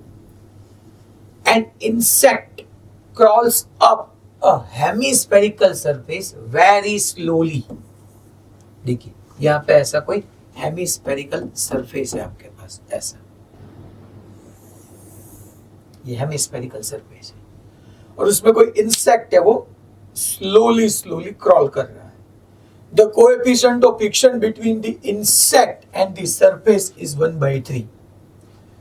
If the line joining the center of the hemispherical surface to the insect, that means ये बच्चों अगर हेमिस्फेरिकल सरफेस का सेंटर है और इंसेक्ट को लाइन जॉइनिंग बताया है, if the line joining the center of the hemispherical surface to the insect makes an angle alpha with vertical, अगर ये वर्टिकल है और यहाँ से बच्चों ऐसे इंसेक्ट आपका अपर ऐसे क्रॉल कर रहा है, ऐसे क्रॉल कर रहा है और यहाँ तक वो पहुंचा, तो ये इंसेक्ट और सेंटर को अगर मैं लाइन कनेक्ट करूं तो वो वर्टिकल के साथ अल्फा एंगल क्रिएट कर रहा है। The insect makes an angle alpha with the vertical.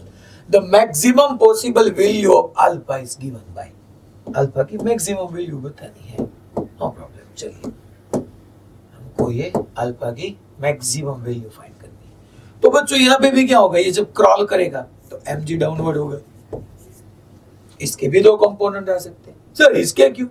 अरे यार देखो ना, ये mg है तो इसका एक कंपोनेंट मैं परपेंडिकुलर कंपोनेंट किसी भी वेक्टर के लिए ड्रॉ कर सकता हूं। ऐसा नहीं है कि सर ये mg, पहला तो ये फोर्स है, फोर्स वेक्टर क्वांटिटी है, किसी भी वेक्टर के दो परपेंडिकुलर कंपोनेंट हम ले सकते हैं। ऐसा नहीं है कि कोई वेक्टर ऐसे xy प्लेन में उसके ही दो कंपोनेंट लेने। अगर ये वेक्टर आपका फोर्स का वेक्टर y में है तो उसके भी हम दो परपेंडिकुलर कंपोनेंट लिख सकते हैं। ये बच्चों अल्फा हुआ तो ये अल्फा ही होगा, क्योंकि ये भी वर्टिकल, ये भी वर्टिकल और ये कंपोनेंट ये लाइन जॉइनिंग का ही है, तो अल्फा का नियरेस्ट होगा that is mg cos alpha और ये होगा बच्चों mg sin अल्फा। अब ये जो इंसेक्ट है वो जिस भी बाउल में क्रॉल कर रहा है वो रफ है और उसका म्यू आपको गिवन है। दैट मीन्स कि ये क्रॉल जो कर रहा है, दैट मीन्स ये बाउल के रिस्पेक्ट में इंसेक्ट पे mg sin theta downward force है, थीटा नहीं है, बेसिकली अल्फा है तो ये sin अल्फा होगा। सो ये mg sin अल्फा डाउनवर्ड और बाउल के रिस्पेक्ट में इंसेक्ट पे उसका रिलेटिव मोशन का अपोज करता हुआ फ्रिक्शन फोर्स ऐसा लगेगा, that is friction exert on insect by crawl, sorry by bowl. तो ये इंसेक्ट पे फ्रिक्शन फोर्स एक्सर्ट हो रहा है, कौन लगा रहा है? बाउल। किस पे? इंसेक्ट पे, क्योंकि इंसेक्ट डाउनवर्ड चलना जाएगा, फ्रिक्शन उसका अपोज करेगा। हमको अल्फा की मैक्सिमम वैल्यू चाहिए, maximum possible value. That means कि अल्फा मैक्सिमम होगा, साइन की वैल्यू जब अल्फा इंक्रीज होगा तो साइन की वैल्यू इंक्रीज होगी ना, क्योंकि साइन 0 0 है और साइन 91 है। तो अगर अल्फा इंक्रीज होगा तो आपका mg साइन अल्फा इंक्रीज होगा और तब ये डाउनवर्ड फोर्स एक्सर्ट होगा, तो आपका फ्रिक्शन भी मैक्सिमम होना चाहिए। तो फ्रिक्शन कहां तक इंक्रीज हो सकता है? वो fs मैक्स तक इंक्रीज हो सकता है, तो यहाँ पे fs मैक्स आएगा बच्चों। तो बेसिकली हमको मैक्सिमम अल्फा के लिए mg sin alpha is equal to fs max use करना चाहिए। That is mg sin alpha is equal to fs max का फॉर्मूला है μs n, और n कैसे होगा? ये इंसेक्ट बॉल को पुश करेगा, बॉल इंसेक्ट को पुश करेगा। तो नॉर्मल की जगह mg cos alpha, mg cancel होगा। So tan alpha is equal to 1/3। क्या ऑप्शन गिवन है sir? tan alpha is equal to 3 है, तो ये तो नहीं होगा। तो अब cot अल्फा है, यस है, तो 3 को यहाँ पे कन्वर्ट करो, 1/tan alpha is equal to, मैं लिख सकता हूँ cot अल्फा। तो आपका आंसर रहेगा cot alpha is equal to 3, A correct. ये मिल गया आपको आंसर। क्लियर सबको? Okay fine. अब हम टैक्स एक्सरसाइज जो हमने प्रीवियस टैक्स एक्सरसाइज लीव की थी वो डिस्कस करते हैं। चलिए, ये क्वेश्चन भी जी मीन के पीवाईक्यू में आपको दिखाई देगा। Solution: a block of mass 25 kg is raised by a 50 kg man। यहाँ पे देखिए 25 kg का कोई ब्लॉक है, उसको रेज किया जा रहा है by a 50 kg man into different ways as shown in figure. What is the action on the floor? What is the action on the floor by the man in the two cases? If the floor yields to a normal force of 700 Newton, that means जो आपका floor है ना वो 700 से ज्यादा normal force bear नहीं कर पाएगा, वरना वो ब्रेक हो जाएगा। Which mode should the man adopt to lift the block without the floor yielding? आपको वो विलेज एरिया में आपको मालूम है वो पानी निकालने के लिए हम ऐसे भी यूज करते हैं और यहाँ पे ऐसे पुली होती है और ऐसे भी हम पानी को निकालते हैं। तो वही केस है सिर्फ यहाँ पे, जो जहां पे ये 50 केजी का मैन खड़ा हुआ है उसको वो इल्ड, उसका जो यहाँ पे गिवन है, if the floor yields to a normal force 700 newton, that means maximum वो 700 न्यूटन तक बेयर कर सकता है। चलिए, इसका मास क्या है 50 केजी, तो डाउनवर्ड क्या होगा बच्चों 50 जी। अब ये 50 जी ये ग्रेविटेशनल फोर्स की वजह से ये मैन जो आपका यहाँ पे सरफेस है उस पे पुशिंग फोर्स एक्सर्ट करेगा, तो यहाँ पे नॉर्मल ऐसे आपको मिल जाएगा, ये नॉर्मल। अब बच्चों ये 25 केजी का है तो इस पे भी डाउनवर्ड ग्रेविटेशनल फोर्स 25 जी होगा, तो यहाँ पे टेंशन ऐसे, टेंशन आपको मालूम है कांटेक्ट पॉइंट से टुवर्ड स्ट्रिंग, कांटेक्ट पॉइंट से टुवर्ड स्ट्रिंग, ये टेंशन आपको मिल गया। अब मैं एक केस के लिए बता रहा हूँ, देखिए ए के लिए अगर ये 50 केजी का एफबीडी ड्रॉ करने की रिक्वायरमेंट नहीं है फिर भी मैं कर रहा हूं। यहाँ पे देखो तो डाउनवर्ड 50 जी है, यहाँ पे नॉर्मल अपवर्ड है, और कोई फोर्स क्या मैन पे एक्सर्ट हो रहा है? यस हो रहा है, ये बहुत सारे बच्चों को दिखाई नहीं देता। ये टेंशन देखो, बेसिकली टेंशन स्ट्रिंग पे डाउनवर्ड है और स्ट्रिंग को मैन ने होल्ड करके रखा है, तो एग्जैक्टली ये टेंशन डाउनवर्ड फोर्स मैन पे ही एक्सर्ट हुआ ना, तो यहाँ पे प्लस टी, और ये बच्चों भी रेस्ट पे है, तो क्या होगा upward force is equal to downward force. Use कीजिए, अपवर्ड क्या है नॉर्मल, 50 जी की जगह 10, टेंशन कितना है सिंपल यार, tension T is equal to 25 G, G की जगह फिर से आप 10 पुट कीजिए, सो 20 250 न्यूटन, तो 750 न्यूटन नॉर्मल फोर्स मिला। वो मैक्सिमम कितना बेयर कर सकता था 700, और यहाँ पे कितना एक्सर्ट हुआ 750, क्या होगा टूट जाएगा वो, या वो गिर जाएगा। बी केस में देखते हैं, तो बी में ऐसे बच्चों यहाँ पे फिर से 50 जी, ये मैन ने ये जो सरफेस है उसको पुश किया, सरफेस ने इसको पुश किया ऐसे नॉर्मल, यहाँ पे बच्चों बेसिकली 25 जी, यहाँ पे टेंशन ऐसे, यहाँ पे टेंशन ऐसे। यहाँ पे आप देखिए बच्चों जो मैन पे टेंशन एग्जर्ट हो रहा है ना उसकी डायरेक्शन चेंज हो गई। यहाँ पे मैं फिर से उसका एफबीडी ड्रॉ कर रहा हूँ। डाउनवर्ड 50G है, अपवर्ड नॉर्मल है, और इसने स्ट्रिंग को ऐसे ऐसे होल्ड किया है कि टेंशन अपवर्ड एग्जर्ट हो रहा है। ठीक, रेस्ट पे ही है यहाँ पे भी, तो upward force is equal to downward force.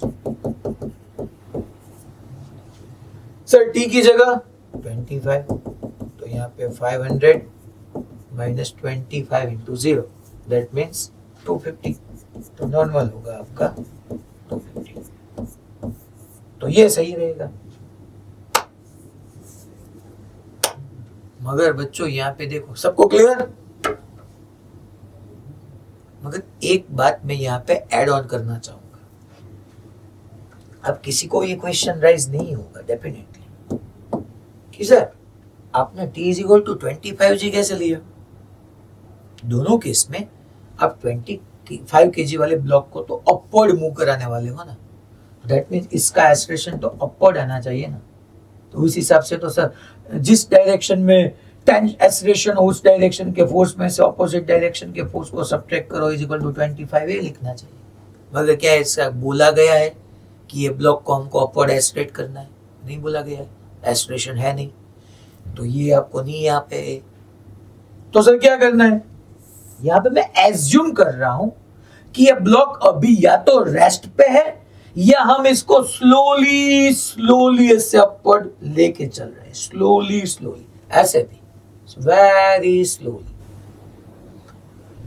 Always 25G is equal to tension बना हुआ है। वी एज्यूम दैट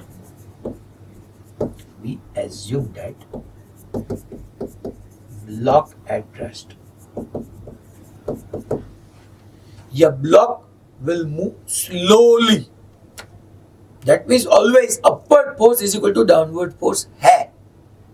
वरना आपको तो ऐसे दिक्कत हो सकती है ना कि सर अगर ये अपवर्ड ट्रैवल कर रहा है और एक्सेलरेट करेगा तब हम t is equal to 25G नहीं लिख रहे हैं।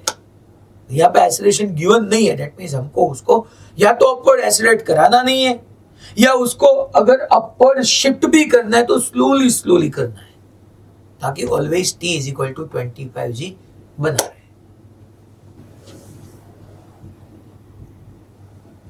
सर यहाँ पे डिफरेंट आंसर आ रहा है क्योंकि g इज इक्वल टू 9.8 उसने कंसीडर किया है, इसलिए, वरना सेम ही है। ये बच्चों क्वेश्चन आप डिस्कस करना, मैंने पहले भी बताया था हमको यहाँ पे क्या फाइंड करना है, कांटेक्ट फोर्स। ये क्वेश्चन खास आपको करना है, ठीक है। चलिए तो आज इतना ही होमवर्क में है। यस बताइए, अभी मुझे होमवर्क मॉडिफाई कराना है, आप रुकना। यस बताओ सर। वो इंसेक्ट वाला क्वेश्चन है ना, उसमें डाउट था। यस बताओ क्या डाउट था? सर उसमें वो एफएस मैक्स आपने ऊपर लिया ना, वो समझ में नहीं आया। इसकी डायरेक्शन? हाँ आप बताओ, बाउल के रिस्पेक्ट में इंसेक्ट कहां पे चलने वाला था? अपवर्ड, पहले ही अपवर्ड चलेगा, यहाँ पे ऐसे अल्फा, तो mg sin अल्फा उस पे डाउनवर्ड होगा एग्जिट। ये अल्फा एंगल पे mg sin अल्फा उस पे डाउनवर्ड एग्जिट हो रहा है, तो उसकी ऑपोजिट डायरेक्शन में fs max होगा। अब आप ऐसे समझो कि यहाँ पे अगर इंसेक्ट होगा तो ये mg cos अल्फा, ये mg sin alpha, that means वो जो इंसेक्ट है उसमें उस पे डाउनवर्ड फोर्स एक्सर्ट ऐसे होता है, ये ऐसे स्लोली स्लोली ऐसे अपवर्ड चलता गया चलता गया चलता गया चलता गया, तो आपका mg sin अल्फा भी इस डायरेक्शन में, डाउनवर्ड डायरेक्शन में mg sin अल्फा इंक्रीज होता गया होता गया होता गया। एक टाइम ऐसा आया कि mg sin अल्फा और आपका अपवर्ड जो fs max है दोनों बैलेंस आउट हो गए। समझ में आ रहा है? नहीं सर। क्या समझ में नहीं आया? सर वो mg sin अल्फा आया, बाद में वो एक पॉइंट आया, उसके बाद क्या बोला आपने? ये mg है, ये अल्फा है, तो ये mg cos अल्फा होगा, ये mg sin अल्फा होगा, mg sin अल्फा। आप देखो अल्फा अब इंक्रीज हुआ, पहले अल्फा कितना था? जब यहाँ पे था इंसेक्ट तब अल्फा कितना था? आप इंसेक्ट और ये जो बाउल का सेंटर है ना उसको कनेक्ट करती लाइन का वर्टिकल के साथ एंगल बनाओ। फिर से इंसेक्ट और सेंटर को कनेक्ट करो, उसका वर्टिकल के साथ एंगल बनाओ। तो पहले अल्फा कितना था? पहले अल्फा 90 डिग्री टोटल। नो, आपका मैथ्स ही वीक है बका। ये सेंटर, यहाँ पे इंसेक्ट, इस दोनों को मैंने कनेक्ट किया और यही मेरी वर्टिकल लाइन है। तो यहाँ पे इनिशियली अल्फा 0 था। 90 डिग्री कैसे हुआ?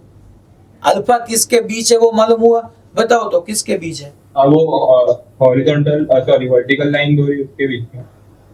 नहीं, एंगल दो बीच में होता है, दो लाइन के बीच। एक वर्टिकल लाइन, दूसरी कौन सी? दूसरी वो जो वो इंसेक्ट मूवमेंट कर रहा है उसके बीच में। दूसरी यहाँ पे बताएगी। देखिए क्वेश्चन केयरफुली रीड करना है। If the line joining the centre of the hemispherical surface to the insect, ये दोनों को कनेक्ट करती हुई लाइन का वर्टिकल के साथ एंगल। दो लाइन कौन सी हुई मालूम हुई आपको? क्या? दो लाइन कौन सी हुई है वो मालूम हुआ? हाँ। कौन सी? हाँ। कौन सी? एक तो सेंटर में जो वर्टिकल लाइन है वो, और दूसरी वो इंसेक्ट को ज्वाइन कर रही है वो। इंसेक्ट और जो बाउल है उसके सेंटर को ज्वाइन करती हुई लाइन। तो ये एंगल पहले 0 है, फिर इंसेक्ट यहाँ पे आया तो ये एंगल बढ़ गया, ये वर्टिकल, और ये दोनों को कनेक्ट करती हुई लाइन एंगल बढ़ गया। यहाँ पे आया तो फिर अल्फा और बढ़ गया। अब यहाँ पे इस डायरेक्शन में क्या आ रहा है? mg sine alpha. यहाँ पे था इंसेक्ट तो अल्फा 0, तो साइन 0 0, दैट मींस इस डायरेक्शन में था ही नहीं। यहाँ पे mg ये नॉर्मल को बैलेंस कर रहा था। जैसे यहाँ से क्राउल करता हुआ वो अपवर्ड चलता गया, अल्फा बढ़ता गया, अल्फा बढ़ता गया, तो mg साइन अल्फा, पहले अल्फा 0 था तो इस डायरेक्शन में ये जो आप कंपोनेंट देख रहे हो तो साइन अल्फा 0 था जब यहाँ पे था साइन 0 0, तो इस डायरेक्शन में कोई फोर्स था ही नहीं। जैसे ये क्रॉल करता हुआ अपवर्ड चलता गया, अल्फा इंक्रीज होता गया, mg साइन अल्फा भी इंक्रीज होगा, क्योंकि साइन अल्फा 0 तो साइन 0 0, अल्फा 90 तो साइन 91। तो इस डायरेक्शन का, ये डाउनवर्ड डायरेक्शन का, ये डाउनवर्ड बोल रहा हूँ, ये इंक्रीज होता गया। तो ये जो आपका इंसेक्ट है वो बाउल के रिस्पेक्ट में डाउनवर्ड चलना जाएगा, तो फ्रिक्शन इसके ऑपोजिट आ जाएगा। अगर ये mg sin अल्फा बढ़ रहा है, क्योंकि अल्फा बढ़ रहा है तो mg sin अल्फा बढ़ रहा है, तो अपवर्ड फ्रिक्शन फोर्स भी बढ़ रहा है। ये इसकी मैक्सिमम वैल्यू तक बढ़ सकेगा। जब ये दोनों सेम हो जाएगा वहां पे आपका अल्फा मैक्सिमम होगा, क्योंकि अब ये इंसेक्ट आगे बढ़ेगा तो सिर्फ mg sin अल्फा इंक्रीज हो गया, क्योंकि साइन 0 0 और साइन 91, तो mg sin alpha downward force increase हो गया। अब फ्रिक्शन फोर्स आपका इंक्रीज नहीं होगा, तो ये फिर क्रॉल कर जाएगा। समझ में आ रहा है कुछ? यस। लाइन ज्वाइनिंग समझ में आई? हाँ समझ है। पक्का? हाँ ठीक, चलिए। तो होमवर्क में आपको ना तो पिक्चर अब क्या करना है, मुझे नंबर नहीं मालूम है, कौन से नंबर है आप बताओ।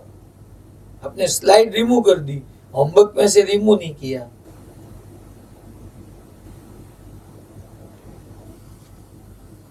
पहले यहाँ पे मुझे याद है वहां तक ये नहीं करना है। टॉपिक 10 का 41 to 43। हेलो, हाँ बोलो। 41, 42, 43 ओके, टेक्स्ट एक्सरसाइज 25, हाँ। 28 एंड 10। ये अगर पहले से होमवर्क में आपने निकाल दी होती तो अच्छा नहीं होता? वो मुझे याद था। याद है तो पहले से निकालो ना। कल के लेक्चर में हमको अभी टाइम नहीं रहा इसलिए बाकी रहेगा। आज तो हमको मालूम ही है कि ये नहीं पढ़ाना है, तो होमवर्क में क्यों लिखा रहे हो बच्चे को? Okay done.